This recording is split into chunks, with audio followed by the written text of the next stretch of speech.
Film की शुरुआत एक खूबसूरत औरत के पूल में तैरते हुए होती है। फिर सीन शिफ्ट होता है एक हाई स्कूल के लड़के मार्क की तरफ, जो अपने बेस्ट फ्रेंड वॉल्टर के साथ घर जा रहा होता है। रास्ते में उन्हें दो मिड-एज औरतें दिखती है। वॉल्टर उनसे फ्लर्ट करने की कोशिश करता है, लेकिन वो दोनों उन्हें नजरअंदाज कर देती है। घर पहुंचने पर मार्क हैरान रह जाता है जब उसकी मम्मी टान्या ने उसके लिए 18वें बर्थडे की पार्टी अरेंज की होती है। पार्टी में मेलानी भी आती है, जो उसकी बचपन की क्रश रही है। बाद में मार्क उसे बाथरूम में देखता है जब वो पूल पार्टी के लिए तैयार हो रही होती है। मेलानी उससे बिकिनी बांधने में मदद मांगती है, लेकिन तभी टान्या आ जाती है और खुद बांध देती है। बेचारा मार्क बस दूर से मेलानी को पूल में नहाते देखता रहता है। पीछे रेंडी होता है, जो टान्या का कलीग है और उसे पसंद करता है। वो मार्क से कहता है कि अगर कभी कुछ चाहिए हो तो बताना। तभी वॉल्टर कहता है कि अगर मेलानी के साथ कुछ करना है तो पहले अपनी मम्मी को घर से बाहर भेज। मार्क इकलौता बेटा है और उसके पापा बचपन में ही गुजर गए थे, इसीलिए टान्या बहुत ओवर प्रोटेक्टिव है। मार्क फिर रेंडी को कॉल करके कहता है कि वो टान्या को डिनर पर ले जाए। जब रात होती है और टान्या घर पर नहीं होती, तो चारों मिलकर छोटी सी पार्टी करते हैं। वॉल्टर मेलानी की दोस्त के साथ रोमांस करने लगता है और मार्क बस मेलानी के बगल में चुपचाप बैठा रहता है। तभी एक चर्च का आदमी आ जाता है, जिसे टान्या ने भेजा था कि चेक करे कि उसका बेटा ठीक है या नहीं। अगले दिन टान्या मार्क को हार्डवेयर स्टोर भेजती है, जहां वो कैरिसा नाम की एक मिड-एज औरत से मिलता है।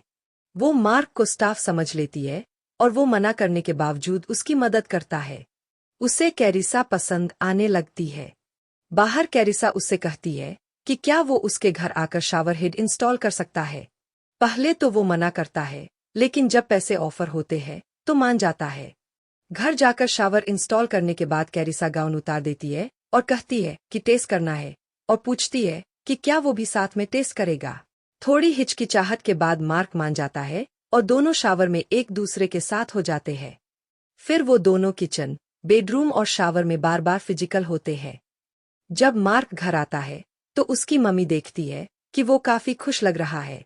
बाद में वो अपने दोस्त वॉल्टर को बताता है कि उसने एक अमीर औरत के साथ रात बिताई, लेकिन वॉल्टर को यकीन नहीं होता। उसी रात टान्या पूछती है कि वो कहाँ जा रहा है, तो मार्क कहता है कि डेट पर जा रहा है और वो मेलानी नहीं है। डेट पर मार्क अपनी बन रही ऐप के बारे में बताता है।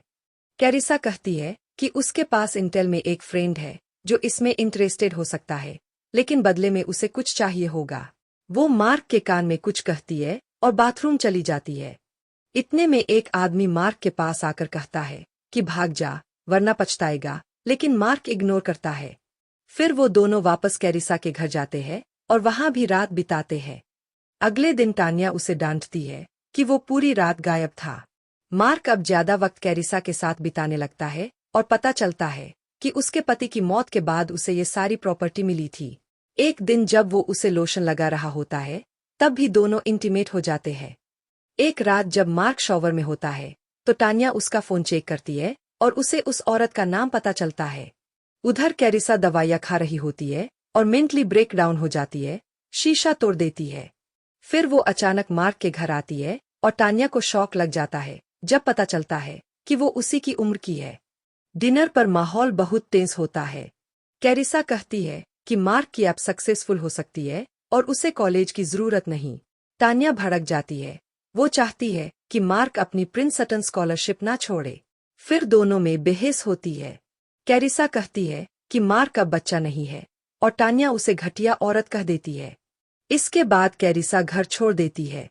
मार्क माफी मांगता है, लेकिन कैरिसा कहती है कि असली मर्द खुद के फैसले खुद लेते हैं, मम्मी से नहीं पूछते। टान्या उसे फिर से रोकने की कोशिश करती है, लेकिन वो कैरिसा के साथ चला जाता है। फिर कैरिसा उसे अपने घर ले जाकर पूल के हैंडल से हथकड़ी से बांध देती है और उसके साथ फिजिकल होती है। इधर टान्या कैरिसा के बारे में गूगल पर सर्च करती है और जानती है कि वो भी एक विधवा है और उसका पति भी एक अमीर बूढ़ा आदमी था। अगले दिन टान्या कैरिसा के पास जाती है और माफी मांगती है, लेकिन कैरिसा उसे बेइज्जत करके बाहर निकाल देती है। टान्या उसे चेतावनी देती है कि मार्क को होश आ जाएगा, लेकिन कैरिसा उसे नजरअंदाज कर देती है। कैरिसा चाहती है कि मार्क उसके साथ शिफ्ट हो जाए, लेकिन मार्क हिचकिचाता है क्योंकि उसे कॉलेज जाना है और उसकी मम्मी को भी उसकी जरूरत है। इससे नाराज होकर कैरिसा कहती है कि चले जाओ। तान्या रेंडी से अपनी चिंता शेयर करती है, लेकिन रेंडी कहता है कि उसे अपने बेटे को खुद की गलती करने देनी चाहिए, भले ही वो कितना भी बेकार आइडिया लगे। खासतौर पर क्योंकि तान्या को लगता है कि करिसा मानसिक रूप से ठीक नहीं है। रैंडी मेलानी का जिक्र करता है और तान्या को आइडिया आता है कि क्यों न उसे घर बुलाया जाए। मार्क वीडियो कॉल पर करिसा से माफी मांगता है और पूछता है क्या वो आ सकता है, लेकिन तभी तान्या उसे नीचे बुलाती है। उसने मेलानी को घर बुला लिया है। मार्क बहुत एक्साइटेड हो जाता लेगा। जैसे ही कॉल कटती है, करिसा गुस्से से भर जाती है। लंच के बाद तान्या मार्क और मेलानी को डेट पर जाने को कहती है और कहती है कि जितना देर चाहे बाहर रह सकते हैं। शुरू में मार्क थोड़ा अकवर्ड होता है, लेकिन मेलानी हंसकर माहौल हल्का कर दे है। आखिर में मार्क उसे किस कर लेता है, ये जाने बिना कि दूर से करिसा उन्हें देख रही होती है। जब मेलानी घर जाने वाली होती है, तभी करिसा अचानक उसकी कार के पीछे आकर उसके चेहरे पर चाकू रख देती है और उसे वार्न करती है कि मार्क से दूर रहे। जाने से पहले वो मेलानी के गाल पर कट मार देती है। मार्क दिन भर मेलानी को कॉल करता है, लेकिन वो फोन नहीं उठाती। वो वॉल्टर को बताता है कि अब उसे करिसा से ब्रेकअप करना है और मेलानी के साथ रहना है। बाद में वॉल्टर करिसा के घर जाकर उसे ये मैसेज देता है। वो करिसा के साथ फ्लर्ट करने की कोशिश भी करता है और खुद को उसके लिए ऑफर करता है, लेकिन करिसा गुस्से में चाकू निकाल लेती है। इस बीच मार्क मेलानी से वीडियो कॉल पर बात करता है, लेकिन वो अपना चेहरा साफ नहीं दिखा रही होती। मेलानी कहती है कि उन्हें अब नहीं मिलना चाहिए। तभी करिसा का कॉल आता है। वो कहती है कि उसका एक दोस्त जो इंटेल में काम करता है, मार्क के ऐप को लेकर उससे मिलना चाहता है। मीटिंग में वो एग्जीक्यूटिव मार्क के ऐप से इम्प्रेस होता है, लेकिन बताता है कि एक और कंपनी पहले ही ऐसा ऐप लॉन्च कर चुकी है, इसलिए वो मार्क को अपनी कंपनी में जॉब ऑफर करता है। मीटिंग के बाद करिसा कहती है कि मार्क को ये जॉब ले लेनी चाहिए और कॉलेज छोड़ देना चाहिए। जैसे ही वो जाने लगता है, करिसा बोतल से उसके सिर पर वार करती है और मार्क बेहोश हो जाता है। इस बीच तान्या परेशान होती है क्योंकि उसे अपने बेटे से एक दिन से कोई खबर नहीं मिली। वो वॉल्टर को कॉल करती है, लेकिन वो भी रिस्पॉन्ड नहीं करता। मार्क उठता है और पाता है कि वो सोना रूम में बंधा हुआ है।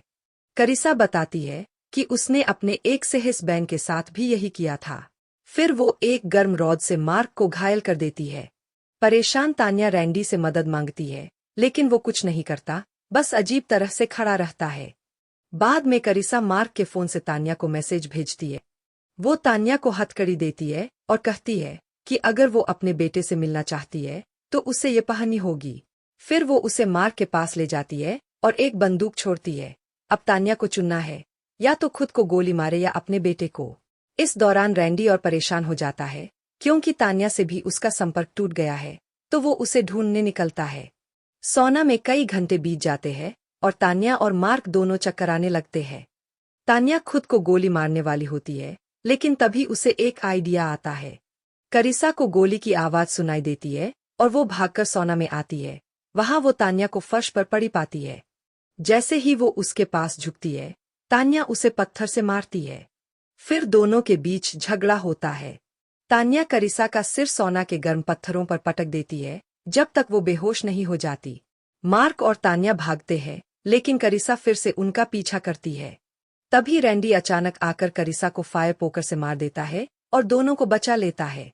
वो वॉल्टर को भी ढूंढता है, जो बिन में बंधा हुआ था। 1 महीने बाद मार्क कॉलेज जाने की तैयारी करता है। मेलानी उसके साथ होती है। उसकी माँ आखिरकार उसे जाने देने की हिम्मत जुटा पाती है और भावुक हो जाती है। जैसे ही वो लोग निकलते हैं, वॉल्टर की नई गर्लफ्रेंड आती है, जो कि एक अमीर बूढ़ी विधवा होती है। और इसी के साथ मूवी खत्म होती है। धन्यवाद देखने के लिए। लाइक और सब्सक्राइब करना न भूले। मिलते हैं अगली वीडियो में।